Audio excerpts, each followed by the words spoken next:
तीन तरह के लोग होते हैं दोस्तों दुनिया में। एक तो वो जिनका जो ज्ञान का स्रोत है वो किताबें हैं, रिसर्च है, इतिहास है, और वो विद्वान लोग हैं, और उन विद्वान लोगों का वर्षों का अनुभव है।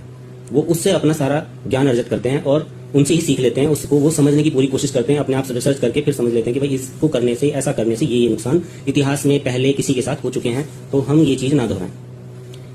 पर ऐसे लोग अब धीरे धीरे खत्म होते जा रहे हैं ना, क्योंकि हमारा समाज उन लोगों का ना सम्मान करता है और दिन पे दिन अपमान करने के तरीके ढूंढ रहा है, तो फिर वो धीरे धीरे खत्म होते जा रहे हैं, क्षीण होते जा रहे हैं। किताबों का कोई मतलब नहीं रहा, इतिहास का कोई मतलब नहीं रहा। इतिहास को झुटलाने वाले लोग मॉडर्न हैं, ब्रॉड माइंडेड हैं, और भी तरह तरह के शब्दों से उन्हें अलंकृत किया जाता है। और दूसरी जो हमारी कैटेगरी है वो ये है कि वो लोग होते हैं जो अपने साथियों के साथ, अपने रिश्तेदारों के साथ, अपने दोस्तों के साथ जब कुछ गलत हो जाता है या कोई दुर्घटना हो जाती है तो फिर उससे सीख ले लेते हैं कि भाई मैंने देखा था, मैंने सुना था, उसके साथ ये हुआ था, ऐसा करने से तो मैं ये काम नहीं करूंगा। या वो भी सलाह ले लेते हैं तो भी वो बच जाते हैं, वो कई बार सही सलाह की वजह से बच जाते हैं। अब तीसरी कैटेगरी आती है जो सबसे खतरनाक और सबसे ज्यादा की क्वांटिटी में आज हमारे देश में और दुनिया में है दोस्तों। यही अब पूरी दुनिया का जो नाश का कारण बनेगी, यही तीसरी कैटेगरी बनेगी। इसको क्या है, ना तो इसे खुद अकल है और ना ही हिस्ट्री को कुछ समझती है, ना किताबों को कोई मतलब बनती है। इसके नजर में कोई भी वो स्रोत जो पहले लोग इस्तेमाल करते थे, किसी का अनुभव, कोई किताब, कोई हिस्ट्री, ये सब चीजें इसके लिए फेक है, क्योंकि इसने वो देखा नहीं। इनके पास तर्क ये है कि हमने देखा नहीं तो हम मानेंगे नहीं, हमने सुना नहीं तो हम मानेंगे नहीं। वो कुछ नहीं था, झूठ था सब कुछ। और इनके लिए सच क्या था? सच वो था जो इनके चारों तरफ इनको इस्तेमाल करने वाले, इनको लूटने वाले, खसोटने वाले और किसी अच्छे से मौके का इंतजार करने वाले जो लोग हैं, वो इनके चिकनी चुपड़ी बातें करके इनको बहला फुसला कर इन्हें इस्तेमाल कर लेते हैं, तब इन्हें अकल आती है।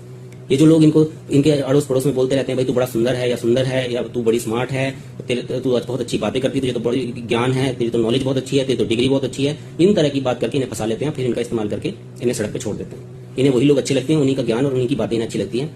इन्हें ना अपने बाप की बात अच्छी लगती है, ना अपनी माँ की बात अच्छी लगती है। इन्हें कोई रिश्तेदार अच्छा नहीं लगता अगर इन्हें कोई समझाने की बात करे तो। और जो भी लॉजिक उन्हें देंगे उन सबको फेक सेकंडों में बता देते हैं, क्योंकि ये करके देखने में विश्वास करते हैं।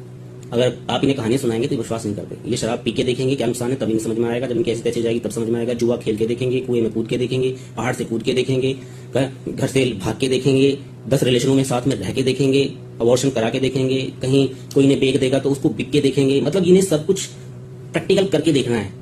जब इनकी ऐसी तैसी हो जाएगी, जब पूरी तरह बर्बाद खत्म हो जाएंगे, तब इन्हें समझ में आएगा कि हाँ ये होता है। इससे पहले इन्हें आप कैसे भी समझा लीजिए, किसी भी तरह इन्हें आप समझाइए, आपका ये बिल्कुल कुछ नहीं मानेंगे, किसी की नहीं मानेंगे। जो इन्हें समझाने की कोशिश करेगा वही इनका बेहतरीन और सबसे घनघोर दुश्मन हो जाएगा।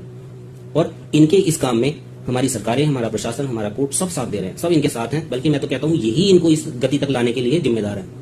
आप देखिए हमारे देश में कोर्ट में कैसे कैसे कानून पास हो रहे हैं।